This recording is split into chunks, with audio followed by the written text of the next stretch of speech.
নমস্কার, আমি পঙ্কজ বিশ্বাস এবং আপনারা দেখছেন পলিটিক্যাল ডেইলি। যেটা আশঙ্কা করছিলাম সেটাই হলো।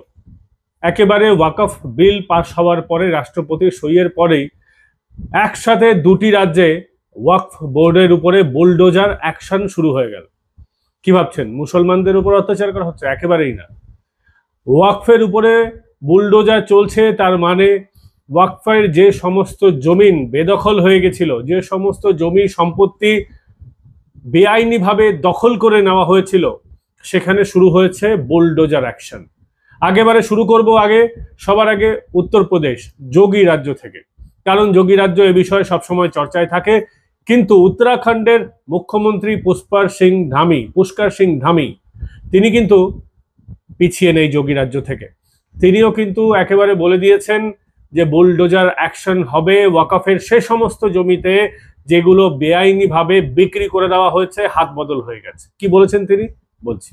সবার আগে আসি উত্তরপ্রদেশে কি হলো। উত্তরপ্রদেশে আপনি জানেন যোগী বাবার আমলে একেবারে বুলডোজার অ্যাকশন সব সময় চলে, এখনো চলছে। প্রথমে শুরু করি যারা বেআইনিভাবে মিছিল মিটিং করেছেন সেটা নিয়ে। আপনারা সকলেই জানেন পশ্চিমবঙ্গের কি অবস্থা। পশ্চিমবঙ্গের মুর্শিদাবাদ জেলার জঙ্গিপুরে কি ঘটনা ঘটছে সকলেই জানেন, সে বিষয়ে পরে আসবো। তার আগে উত্তরপ্রদেশ, একইভাবে সেখানে মানুষের আবেগ নিয়ে খেলা শুরু হয়েছিল, সেখানে মানুষকে ভুল বোঝানো চলছিল।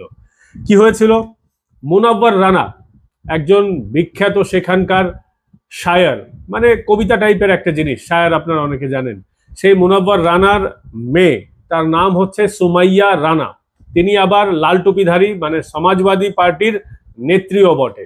তিনি কি করেছিলেন, 300 জন মুসলমানকে সঙ্গে নিয়ে একটা প্ল্যাটফর্ম তৈরি করেছিলেন, তারপর বিশাল মানুষকে নিয়ে মিছিল করেছেন, মানুষকে ভুল বোঝানো শুরু করেছেন যে ওয়াকফ মানে হচ্ছে আপনাদের ইবাদতখানা, আপনাদের যে সমস্ত ধর্মীয় স্থলগুলো রয়েছে, মসজিদ হতে পারে, কবরস্থান হতে পারে এবং অন্যান্য ইমামবাড়া হতে পারে, যে সমস্ত দরগা টরগা ধর্মীয় স্থান আছে, সেটা বিজেপি দখল করে নিতে চাইছে। ওয়াকফ বিল পাস হয়ে গেছে, যেভাবে পশ্চিমবঙ্গে ভুল বোঝানো হচ্ছিল সেভাবেই সেখানেও ভুল বোঝানো হচ্ছিল।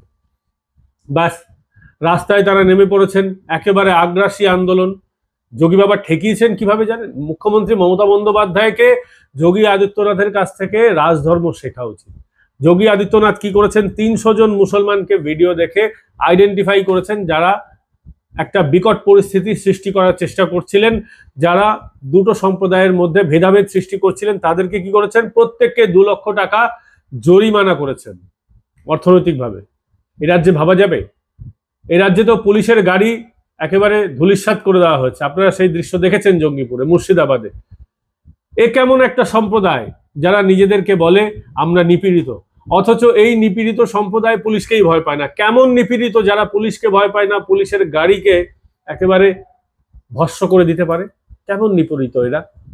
এরকমই নিপীড়িতদের যোগী বাবা চিহ্নিত করেছেন, যারা ভুল বোঝাচ্ছিল, যারা এই বিকট পরিস্থিতি সৃষ্টি করছিল, দুই সম্প্রদায়ের মধ্যে সমস্যা তৈরি করছিল। 2 লক্ষ টাকা করে 300 জনকে জরিমানা করা হয়েছে। আর এই সুমাইয়া রানা, তাকে কি করা হয়েছে জানেন? সুমাইয়া রানার কাছে যোগী রাজ্যের পুলিশের এফআইআর গিয়েছে। তিনি প্রথমে এফআইআর নিতে অস্বীকার করেছেন, কারণ এফআইআর নিলেই কেস স্টার্ট হয়ে যাবে, জেল হেফাজত হতে পারে, বা পুলিশের কাস্টাডিতে যেতে পারেন, বা জামিন টামিন নিতে হয়। তার জন্য তিনি কি করলেন, তিনি একেবারে রিফিউজ করলেন যে আমি আর এই যে এফআইআরটা আমি গ্রহণ করছি না। পুলিশও তো নাছরবান্দা, হোয়াটসঅ্যাপে এফআইআর পাঠিয়ে দিয়েছে। তারপর কি হয়েছে, তারপর যেটা হয়েছে, 2 লক্ষ টাকার দুটো তাকে জরিমানা করা হয়েছে। 10 লক্ষ টাকার দুটো জামিন নিতে হবে এবং 2 লক্ষ টাকার জরিমানা। 10 লক্ষ টাকার দুটো জামিন, দুটো আলাদা আলাদা মামলা হয়েছে, তাই দুটো বেল বন্ড। জামিনের মূল্য রকম হচ্ছে 10 লক্ষ টাকা। কোর্ট ফি আপনারা জানেন এক একটা কোর্টে এক এক রকম হয়, কমপক্ষে তো 20% দিতে হয়, মানে ভারী রকমের একটা, তার উপরে জরিমানা লাগতে চলেছে। এইভাবে যোগী রাজ্যের পুলিশ, যোগী আদিত্যনাথ বুলডোজার বাবা একেবারে অ্যাকশন শুরু করে দিয়েছেন। কোনো রকম ভুল বোঝানো যাবে না, দুই সম্প্রদায়ের মধ্যে কোনো রকম গন্ডগোল পাকানো যাবে না, শান্তিতে থাকতে হবে, এটা হচ্ছে যোগী রাজের কথা। আর কি করেছেন তিনি, এর আগে বলার আগে প্রথমে ওখানকার ওয়াকফের কন্ডিশনটা আপনাদেরকে বুঝিয়ে দিই। যোগী রাজ্যে বরেলি, সরোজিনীনগর, হুসেনাবাদ, ঠাকুরগঞ্জ, কাকোরি, ভিক্টোরিয়া স্ট্রিট, হাজরতগঞ্জ, চক, তালকাটোরা, কাকরি এবং শহাদতগঞ্জ, এতগুলো এলাকার নাম আপনাদেরকে বললাম। এই সমস্ত এলাকায় ওয়াকফের জমি বেআইনিভাবে হাত বদল হয়ে গেছে বলে তিনি খবর পেয়েছেন। তার কাছে এভিডেন্স এসছে, পুলিশের কাছে, প্রশাসনের কাছে। একেবারে মুখ্যমন্ত্রী বিষয়টাতে কড়া নজর রাখছেন। যে সমস্ত ওয়াকফের জমি বেআইনিভাবে কবজা করা হয়েছে সেগুলো সরকার পুনরুদ্ধার করবে, সরকার হজম করবে না। যে ভুলটা আপনাদেরকে বোঝাচ্ছে জামিয়াতে উলেমায়ে হিন্দ বা অন্যান্য সংগঠনগুলি, মৌলানা মল্লির সংগঠনগুলো, এই মোল্লা মুন্সি সংগঠনগুলো যে ভুল বোঝাচ্ছে, শুনে রেখে দিন, যোগী রাজ্যের একেবারে স্ট্রিক্ট নির্দেশ হচ্ছে এই সমস্ত ওয়াকফের বেআইনি জমিনগুলো উদ্ধার করো। এই জমি উদ্ধার করে সেখানে মুসলমান সমাজের জন্য আবাস যোজনা তৈরি করো। আমরা প্রধানমন্ত্রী যে আবাস যোজনা দেখতে পাই, 1 লাখের বাড়ি, 3 লাখের বাড়ি, সেই রকম যে গরিব মুসলমান রাস্তায় রাস্তায় ভিক্ষা করে, তাদের মাথায় ছাদ নেই, শরিকি বিবাদের কারণে অনেকে বাধ্য হচ্ছেন থাকতে অন্যান্য ঘর ভাড়া নিয়ে, যাদের মাথায় ছাদ নেই তাদের জন্য ছাদের ব্যবস্থা করা হবে। সমর্থন করবেন না? যে সমস্ত আমার মুসলমান ভাইয়েরাও ভিডিওটা দেখছেন, একবার ভেবে দেখবেন তো। আপনারা তো প্রচুর আমাকে গালমন্দ করেন, ভুলভাল কমেন্ট করেন, না বুঝে আপনারা আবেগ প্রভাবিত হয়ে গিয়ে এই সমস্ত কাজগুলো করেন। কখনো ভেবে দেখবেন তো, এই সরকার যদি এই বড়লোক মুসলমান যারা, এই জমি মাফিয়া যারা, যারা জমি কবজা করেছে, প্রমোটিং করছে, বেআইনিভাবে কোটি কোটি টাকার বাড়ি করছে, বড়লোক হয়েছে, সেই সমস্ত বেআইনি জমি যদি সরকার ফেরত নিয়ে গরিব মুসলমানকে দেয়, এটা কি ভালো কাজ নয়? কখনো এই মগজটাকে তো ব্যবহার করে দেখবেন। এবার আসি, এ তো গেল জ্ঞানের কথা। ইউপি ওয়াকফ বোর্ডের কাছে কত প্রপার্টি আছে সেই হিসেবেও আমি বের করেছি আপনাদের জন্য। ইউপি ওয়াকফ বোর্ডের কাছে 11,712 একর জমি আছে এবং ওয়াকফ বোর্ড যেটা বলছে 1.32 লক্ষ, 1,32,000 ওয়াকফ প্রপার্টি রয়েছে ওয়াকফ বোর্ডের কাছে। এই ওয়াকফ প্রপার্টির মধ্যে সুন্নি ওয়াকফ বোর্ড, তাদের কাছে রয়েছে 1,24,355টি প্রপার্টি এবং শিয়া ওয়াকফ বোর্ডের কাছে রয়েছে 7,785টি প্রপার্টি। নিয়ম হচ্ছে ওয়াকফ প্রপার্টিকে গভর্নমেন্টের কাছে রেজিস্টার করাতে হয়, গভর্নমেন্টকে জানাতে হয় সরকারিভাবে। নিজের খেয়াল খুশি মতো কাজ করলে হয় না। কিন্তু ওয়াকফ বোর্ড কি করেছে জানেন?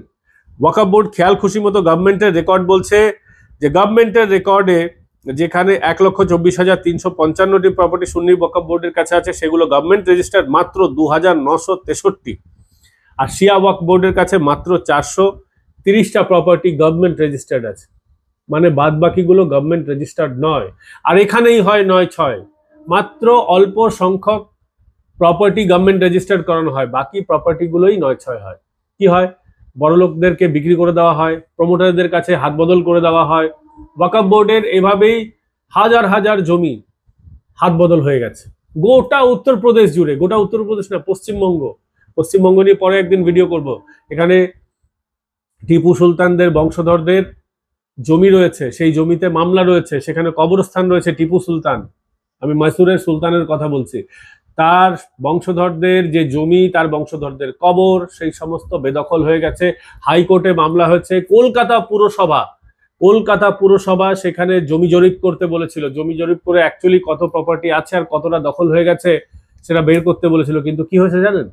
সেখানে যারা বর্তমান টেনেন্ট আছেন, যারা জবরদখল করে আছেন, তারা বেধড়ক মারধর করে কলকাতা পুরসভা, ববি হাকিম যে পুরসভার মেয়র, সেখানকার মেয়রও সবটা জানেন, অনেকটাই জানেন বিষয়গুলো, সেই কলকাতা পুরসভার কর্মীদের বেদখল করে দেওয়া হয়েছে, মারধর করে বের করে দেওয়া হয়েছে। আজ অব্দি সেই মামলার আটকে রয়েছে, মামলাটা পেন্ডিং রয়েছে। এভাবেই ভারতবর্ষের সব জায়গায় ওয়াকফ বোর্ডের জমি জালিয়াতি চলছে, জমি জালিয়াতি হচ্ছে। আপনাকে শুধুমাত্র উত্তরপ্রদেশের উদাহরণ দিলাম। ফলে কি হবে? একেবারে যোগী আদিত্যনাথ বলে দিয়েছেন যে এই সমস্ত জমি যেগুলো বেদখল হয়েছে সেগুলোকে পুনরুদ্ধার করতে হবে। বড় বড় নাম জড়িয়ে আছে, সাংসদ, বিধায়ক, সমাজবাদী পার্টির নেতা আসাদুদ্দিন ওওয়াইসি, তিনিও জড়িত, অভিযোগ উঠছে। আসি এবার কারা কারা এইসব জমি হরপ করেছেন। আবু আজমি একটা বড় নাম উত্তরপ্রদেশে, গুগল করে দেখে নেবেন। সেই আবু আজমি শোনা যায় যে একসময় সমাজবাদী পার্টির খুব ঘনিষ্ঠ ছিলেন। 664 করোড় সম্পত্তি তার মধ্যে একটা বড় অংশ ওয়াকফের উপরে, ওয়াকফের জমি হরপ করেছেন তিনি। কর্ণাটকে খার্গে যিনি এখন প্রেসিডেন্ট কংগ্রেসের, তার বিরুদ্ধে অভিযোগ উঠছে যে খারগে সাহেব ওয়াকফের জমি হরপ করেছেন। ন্যাশনাল মিডিয়াতে খবর হয়েছে, দেখে নেবেন। ইউপিতে আতিক আহমেদ বড় মাফিয়া, তার 71 কোটি টাকার জমি তিনি লুট করেছেন বলে অভিযোগ উঠছে। আতিক আহমেদ বড় নাম উত্তরপ্রদেশের, সেও জমি হরপে জড়িত রয়েছে। এবার আশিস সাদাব শামস, উত্তরাখণ্ডের ওয়াকফ বোর্ডের চেয়ারম্যান, তার বিষয়ে পরে আসছি। তার আগে আরেকটা বড় নাম রয়েছে আসাদুদ্দিন ওয়াইসি। বলা হচ্ছে লা মেরিডিয়ান হোটেল, সেখানে তার শেয়ার আছে, তার হোটেল সেটা, এবং বেশ কয়েকটা কলেজ শিক্ষা প্রতিষ্ঠান করেছেন আসাদুদ্দিন ওয়াইসি হায়দ্রাবাদে, সেটাও ওয়াকফের জমি দখল করে করা হয়েছে। ন্যাশনাল মিডিয়াগুলোতে খবর চলছে। এই অবস্থায় উত্তরাখণ্ডের ওয়াকফ বোর্ডের চেয়ারম্যান সাদাব শামস তিনি বলছেন, তিনি একেবারে সাপোর্ট করেছেন, যা চলছে ভালো হচ্ছে, গভর্নমেন্ট এগুলোকে একেবারে ওয়াকফ বোর্ডের যে জমিগুলো বেহাত হয়ে গেছে সেগুলোকে চিহ্নিত করুক, চিহ্নিত করে গরিব মুসলমানদের জন্য কাজে লাগাক, আমাদের কোনো আপত্তি নেই। ওয়াকফ বোর্ড একদম পরিষ্কার বলে দিচ্ছে। এবং সাদাব শামস বলছেন যে ভুল বোঝানো হচ্ছে মুসলমানদের। ভুল বোঝানোর একটাই উদ্দেশ্য, কারা ভুল বোঝাচ্ছেন? বড়লোক মুসলমানরা ভুল বোঝাচ্ছেন। যারা প্রমোটার মুসলমান, যারা বড়লোক মুসলমান, যারা ওয়াকফের জমি হরপ করে নিচ্ছেন, তারা তো বুঝতে পেরেছেন তারা কি করেছেন। এটা এবার সামনে চলে আসবে।